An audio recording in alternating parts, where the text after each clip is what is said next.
Hey kids, Mr. Hartsfield here. Today we're going to be talking about openings and specifically the Italian game. So openings are kind of like a tree, um, and there's kind of a main trunk, and then there are different branches or variations of moves you could do, and it can get very complicated very quickly. But it's just good to know the first few opening moves of any given opening. The more you know, the more comfortable you feel. And that's really what it's about, is being comfortable.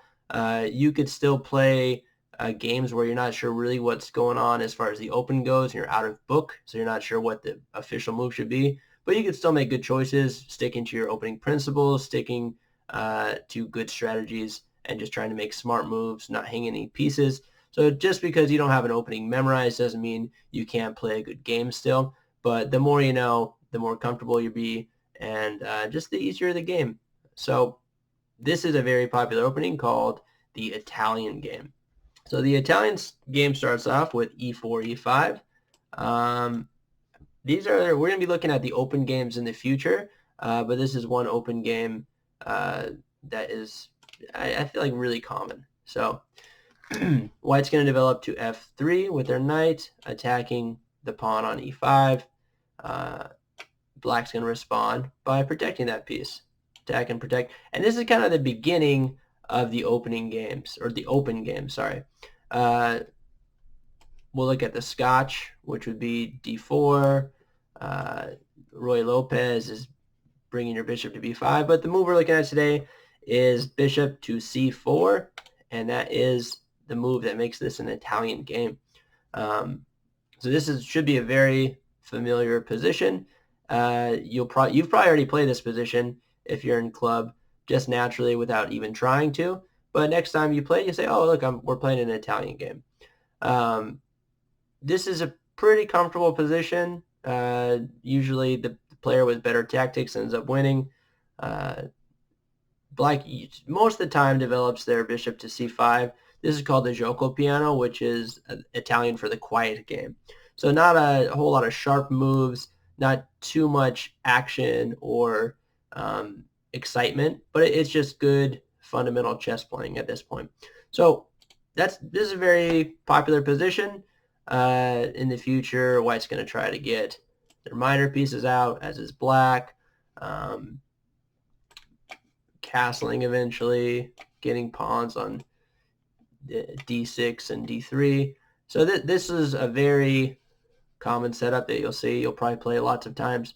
But there are other ways to play it. And if you're playing Black in this Italian game, be careful of bringing out your other knight, or making a silly move in this position, because you could run into the fried liver attack. So the fried liver attack is when White brings their knight to g5, looking to move into the f7 square, which they'll be protected by Mr. Bishop here.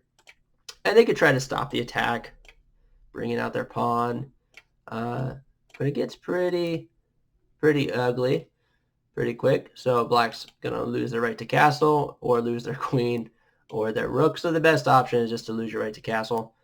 And you have this interesting kind of position going on. So this is the fried liver attack.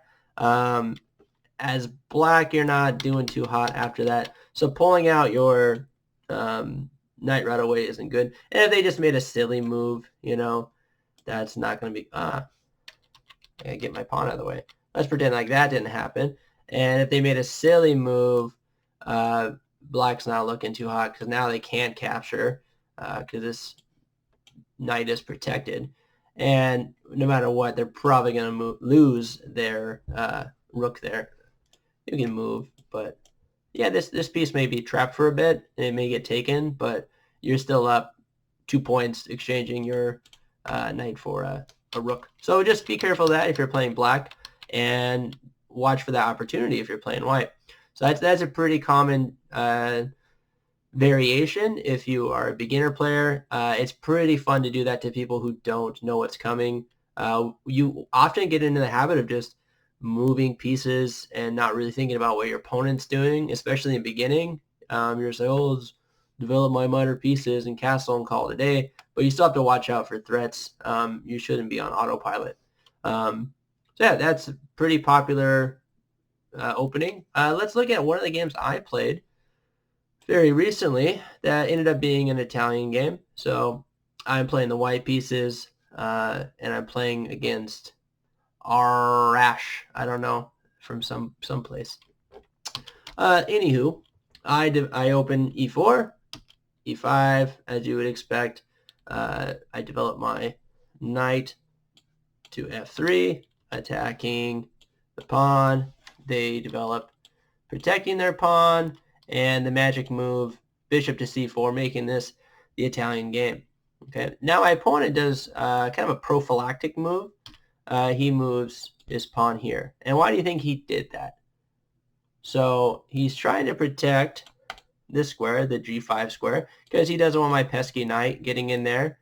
Eventually, he doesn't want my bishop to get there and attack. So this is just a move that's him protecting the square, making sure I don't do the fried liver. So that's a good preventative move. But he also lost a little bit of time. Well, he could have been developing other pieces, but instead he wanted to make sure I didn't do anything silly. So he lost a little bit of time there. So I developed my piece, trying to get all my miners into the party. I want to think about castling soon. He gets his knight out. No one's really hanging right now. I have a bishop here that's not being protected, but I don't feel like I'm in really any danger there. We're attacking, we're defending, we're attacking, we're defending. So there's no loose pieces right now. Everyone is pretty tied up except for my bishop here, but I don't see any threats that they're making right now. So I feel pretty safe. So I castle. You want to castle as soon as you can, really, because if your king's safe and their king is not, that's perfect for you. You want to start attacking and punishing them for not castling right away. So my opponent brings this bishop out. I don't know, attacking my knight. I'm not really afraid of this. I don't want to waste a move to try to kick them back. If they take, that's fine with me. I'll trade a knight for a bishop. That's okay. I'll take the bishop pair. So I ignore it and I just move forward, kind of bolstering up my center. Also getting a nice diagonal for my dark squared bishop. And yeah, this move is a little pesky because maybe this would have been a good square to go to. But maybe I'll develop somewhere else in the future. So they took the next move. They didn't hold on to that attack for very long. So I recaptured towards the center. I'm going to probably push this pawn forward soon is kind of my idea. Then this square has two defenders against their two attackers. So if I get my pawn up here, this is going to be a hot square. And my queen is also staring there. So that's kind of where the showdown is headed at this point. They do this little pawn move, forking my two pieces. Again, not too worried. So I recapture with my pawn, putting some pressure there. So if they move this piece, then they would undefend this pawn on e5, and I just want to go snatch it up. So I'm trying to kick this piece away somewhere where they can't defend over here. That's kind of where I'm at right now, my thought process. And I also want to maybe get my rook or my queen on the e-file and just stare down at that king. So I really want to get rid of this, really want to get rid of this pawn so I could make some threats because their king is not safe. And maybe their king could have been castled by now if they didn't make this h6 move, which it wasn't a terrible move, but you could see I have, a good control of the center. My pieces are out. I'm trying to get more pieces out, and my king is safe and castled. So he recaptures with his knight, and I push my pawn forward. I'm really just trying to break up the center and maybe get a piece on the e-file still. So he recaptures. Maybe this pawn's hanging, but I'm not too worried. And I guess I am worried because I recaptured here. And he could attack, but I got two defenders there, so this pawn is pretty safe. All right. If my opponent makes this move, maybe looking for a discovered attack at some point, attacking my queen and my bishop, looking to win some material. And I do this pesky move because I want to stop them from castling. I want to keep their king out because he's very vulnerable right now. So I just did this pesky move. He's not allowed to castle through my check. So this just stops him from getting his king safe. So I like that move. Just kind of mean-spirited. Just trying to block him. I liked it. So he moves his queen out of the way, looking to castle kingside instead, or queenside instead. So it's like, all right, you know, you're blocking me here. I'll just go the other way and get my king safe, because he knows his king is not doing too hot right there in the middle, especially when we have all these pieces trying to get in there. So I'd make another pesky move, kind of forcing. So right now I'm attacking the queen, getting my knight in maybe a little bit better position. I expected them to just recapture, and I would take back, and we'd have some, maybe if they did castle, I'd probably be looking not too good right here. This would be a bad exchange for me. I'd be losing some material there.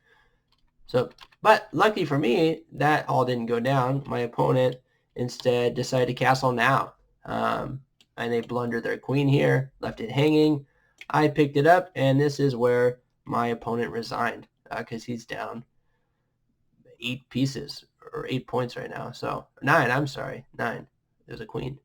And he could recapture it and be down 6, but this is a pretty easy win for me at this point. So I hope you enjoyed that little Italian game. It ended kind of quickly, only 13 moves. Yeah, which is a very short game.